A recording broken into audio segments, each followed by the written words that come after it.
Hello friend, technology reaction A to Z में आप लोग का स्वागत है। जैसे कि हम लोगों ने प्रीवियस वीडियो में एडजेक्टिव क्वेश्चन को हम देखे थे, ठीक है। तो आज हम लोग सीरीज बोर्ड बनाने के विषय में जानेंगे कि सीरीज बोर्ड कैसे बनाया जाता है। कोई भी हम लोग उपकरणों को टेस्टिंग करने के लिए सीरीज बोर्ड को उपयोग करते हैं, ठीक है। तो कैसे बनाते हैं, पहले हम लोग AC DC को भी जान लें कि AC DC होता क्या है। AC अल्टरनेटिव करंट जो प्रत्यावर्ती धारा होता है, और DC डायरेक्ट करंट, ठीक है, जो इसे हम हिंदी में डिस्क धारा कहते हैं, ठीक।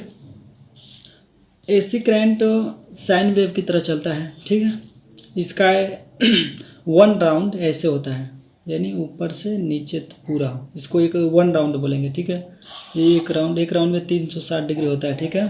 और भारत का मानक ब्यौरा जो होता है फ्रिक्वेंसी, वह 50 होता है, ठीक है, 50 हर्ट्ज, ठीक।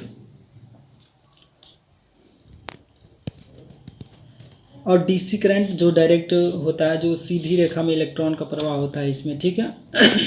यदि AC करंट में आपको संपर्क में आते हैं AC करंट के, तो आपको झटका मारकर गिर सकते हैं, या झटका मार के छोड़ सकता है। लेकिन DC करंट यदि आपको पकड़ लेता है तो नहीं छोड़ेगा, वो सीधा आपको ऊपर लोग ही पहुंचा देगा, ठीक है।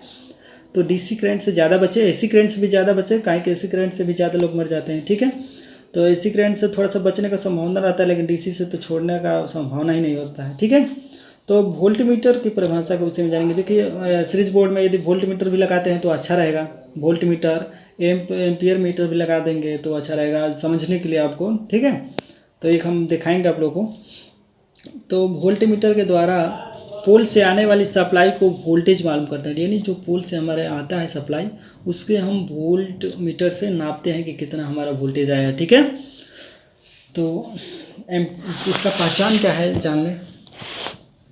देखिए, पहचान इस मीटर के डायल पर 50 होगा, 100 होगा, फिर से बीच बीच में संकेत दिया होता है, ऐसे ऐसे नहीं, 200 300 ऐसे ही होता है, ठीक है। छोटे वाले 300 और बड़े वाले 400 500 तक होता है, ठीक है, अंकित होते हैं।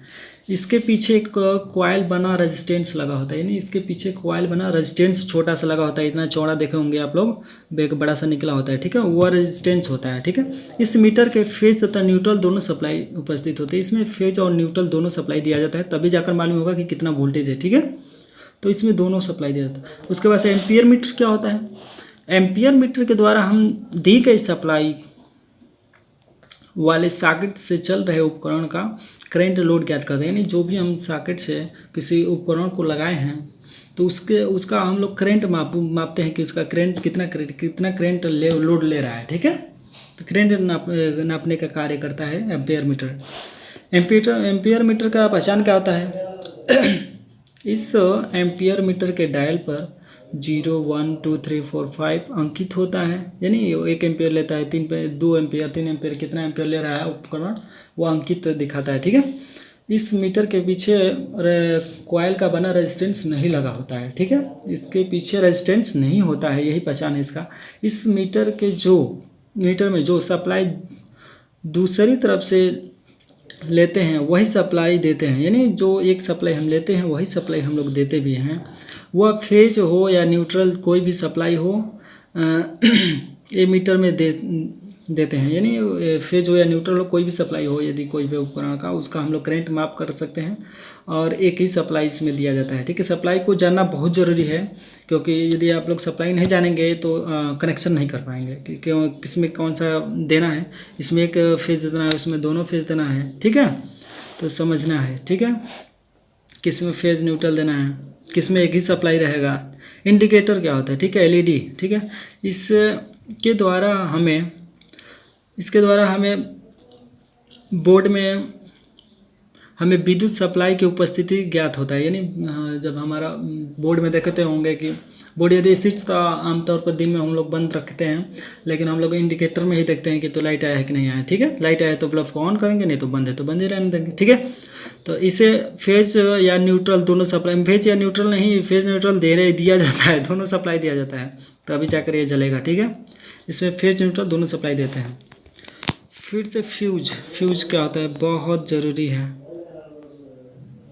बोर्ड में फ्यूज लगाना बहुत अनिवार्य होता है। यह एक पतला तार होता है, तार किस चीज़ का होता है, कॉपर का आता है, एल्युमिनियम का आता है, लीड टिन एलॉय का आता है, ठीक है, बहुत से आते हैं।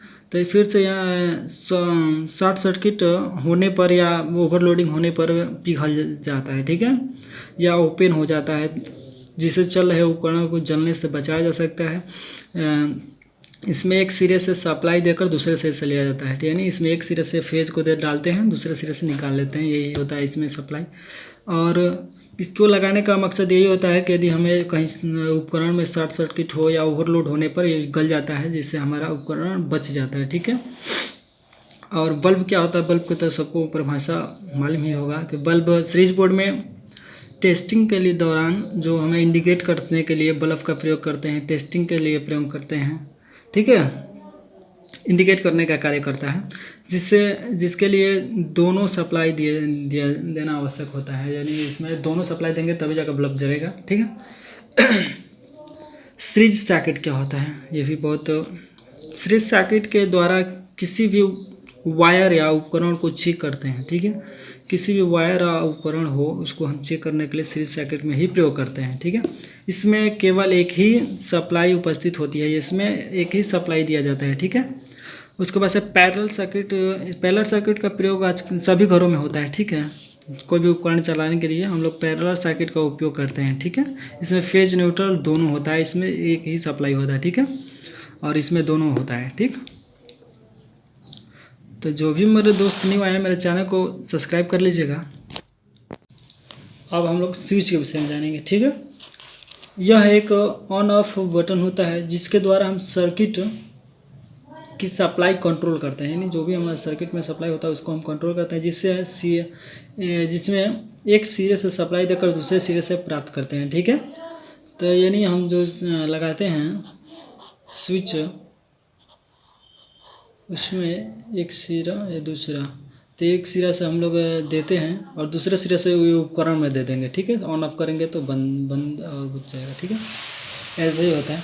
और जो भी मेरे दोस्त न्यू आए मेरे चैनल को लाइक करें, सब्सक्राइब करें और शेयर करें, और अपने दोस्तों के साथ ज़रूर शेयर करें, और मेरे चैनल को सब्सक्राइब कर लीजिएगा। और जो भी प्रॉब्लम हो कमेंट सेक्शन में आप ज़रूर लिखिएगा। और थैंक्स फॉर वॉचिंग वीडियो।